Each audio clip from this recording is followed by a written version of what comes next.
เฮาก็ได้ตำบักหุ่งเด้อทุกคนหรือว่าตำซั่วบ้านเฮาเนาะแล้วก็ปิ้งไก่บ้านเฮาอีกเด้อทุกคนป้าเพิ่นตำให้เนาะแซ่บแซ่บถ้าว่าผู้ใดผ่านไปผ่านมาเห็นเนาะอยู่เคหะหนองจอกเนาะทุกคนก็แวะไปอุดหนุนซอยเพิ่นได้เด้อทุกคนราคาเป็นกันเองเนาะรสชาตินี่แซ่บแซ่บเนาะ ถ้าว่ามักรสชาติแบบใดก็บอกเพิ่นได้เนาะเพิ่นจะตำให้เด้อทุกคนแล้วก็อ่าเป็นตำลาวบ่ตำอิหยังนี่แหละก็มีหลายเด้อทุกคนเมนูหลายเนาะในร้านเพิ่นถ้าว่าอ่าทางนี้มีเวลาหรือว่ามีโอกาสได้ไปหาเพิ่นจะ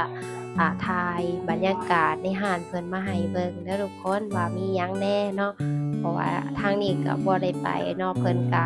ฝากมาให้บ่ว่าจะเป็นตำนี่แหละทุกคนเอ้ยของมักเนาะแล้วก็ปิ้งไก่ถามว่าแซ่บบ่แซ่บเด้อทุกคนแซ่